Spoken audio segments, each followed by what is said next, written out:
રાજ્યના ખેડૂતોને મોટો ઝટકો ઇફકોએ રાસાયણિક ખાતરના ભાવમાં કર્યો વધારો પ્રતિ 50 કિલોના ભાવમાં ₹250નો ભાવ વધારો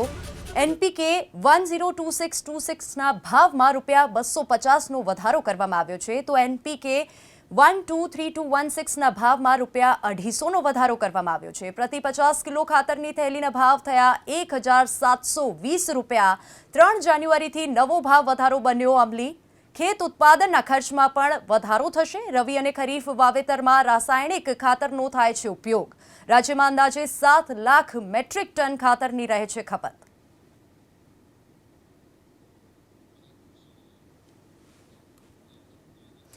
વધુ વિગતો સાથે અમારા સંવાદદાતા પરાક્રમ આપણી સાથે લાઈવ જોડાયા ગયા છે પરાક્રમ રાજ્યના ખેડૂતો માટે આ મોટો ઝટકો છે ઇફકોએ રાસાયણિક ખાતરના ભાવમાં વધારો કર્યો છે તેને લઈને શું અપડેટ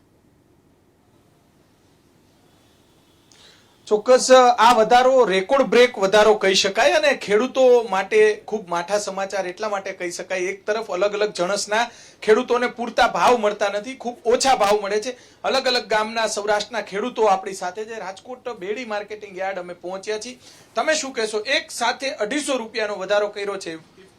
ખેડૂતોને આ બધી અને ખેડૂતને શું સાબિત કરવા શું માંગે છે ઇફકો વાળા કે સરકાર શું સાબિત કરવા માંગે છે આટલો બધો એક સાથે વધારો કરી અને ખેડૂતને પાયમાલની તરફ ધકેલવા માંગે છે આજે ખેડૂતનો દીકરો ખેતી કરવા રાજી નથી કારણ કે મરચા અમે લઈને આવ્યા છે આજની તારીખમાં અમારા મરચાના ભાવ 2000 થી 2100 રૂપિયા આવ્યા ખેતી ખર્ચ એક વીઘે 35 થી 40,000 મરચું ઉત્પાદન કરવામાં થાય છે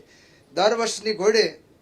ઓણસાનો ઉતારો પણ નથી ખાલી 20 મણ 25 મણનો ઉતારો છે સરેરાશ અમે જો કાઢીએ તો અમારી પાછળ કાંઈ વધતું નથી કપાસમાં પણ આ જ પરિસ્થિતિ આજની તારીખમાં છે કારણ કે કપાસના ભાવ 1400 થી 1450 રૂપિયા છે ઉતારો 10 મણનો છે ભાગ્યવાળા આજની તારીખમાં ના પડીને જાય છે કે અમારે ખેતી કરવી નથી આગલી પેઢી અમારી પેઢી ખેતી કરવા માંગતી નથી ચોક્કસ ગોંડલથી ખેડૂત અહીંયા હડમતાળા ગામના ખેડૂત અહીંયા આવ્યા છે મરચા વેચવા માટે અને પૂર્વ સરપંચ તમે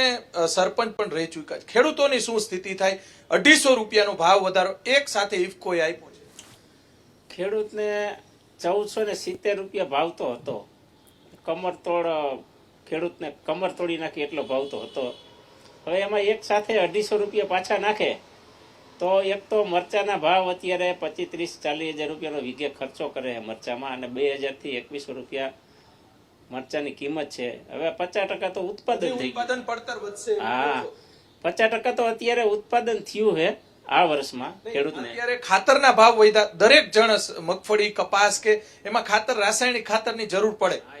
બરોબર તો હવે ઉત્પાદનનો જે ખર્ચ છે એ વધશે હા ઉત્પાદનનો માનો કે આજે આ ખેતી ખર્ચમાં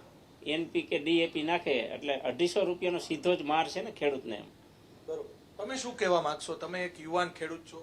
મારું ગામ મોવિયા તાલુકો ગોંડલ જિલ્લો રાજકોટ હું અહીંયા બેડી માર્કેટિંગ યાર્ડમાં મરચા લઈને આવ્યો છું આ ઇફકો કંપની વાળા જે એક બેગે ₹250 જે ભાવ વધારો નાખે છે તમામ જણસીના અમને ભાવ મળતા નથી એકથી આ એક માનો કે ઇફકો કંપની છે એ આજે એક ખાતરની થેલીમાં ₹250 ખેડૂતને દામ વધારે આપે છે હાલમાં 1470 રૂપિયાના ભાવ હતા અત્યારે 250 નાખે એટલે 1750-1700 ની આજુબાજુના ભાવ થાય તો એક થેલીએથી અમારા કોઈ એક વીઘામાં 2 વીઘામાં પથરાવાનું નથી આજે ખેડૂતની પોઝિશન પૂરેપૂરી નીલ થઈ ગયેલી છે આ વર્ષે તો હાવ એટલે હાવ કોઈ ખેતી કરવા માંગતું નથી ખેડૂત ચોક્કસ તમે શું કહેવા માંગશો કેટલો ખર્ચો વધી જશે અંદાજે વીઘે 5,000નો ખર્ચો પ્લસ થશે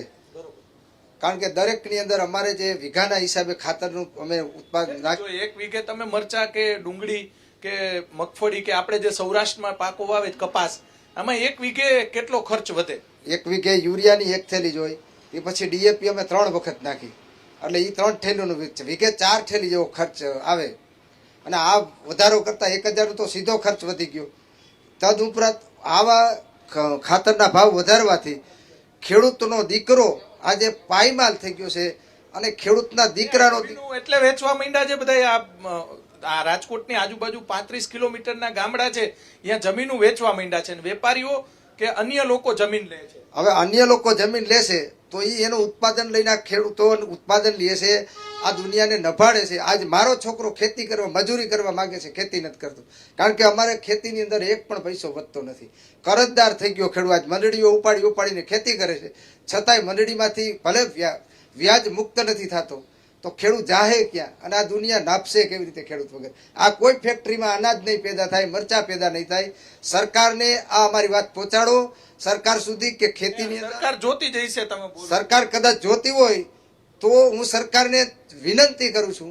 કે હવે ખેડૂત ઉપર ધ્યાન આપો. ફેક્ટરીમાં અનાજ નહીં પેદા થાય, ફેક્ટરીમાં મરચું નહીં થાય, ફેક્ટરીમાં કોઈ પણ જનસી પેદા નહીં થાય. જો ફેક્ટરી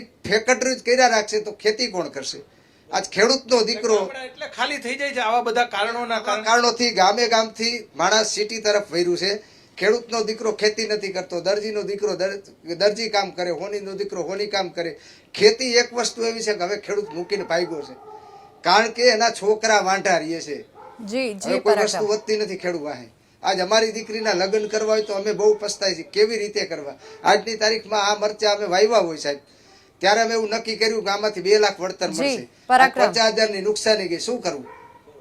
આ ભાવ, આ ખેતીના ખર્ચ, દવાનો ખર્ચ, દવામાં ખબર નથી પડતી ખેડૂતને. જે ભાવ હોય દવા નહીં ભરી દેવા પડે છે.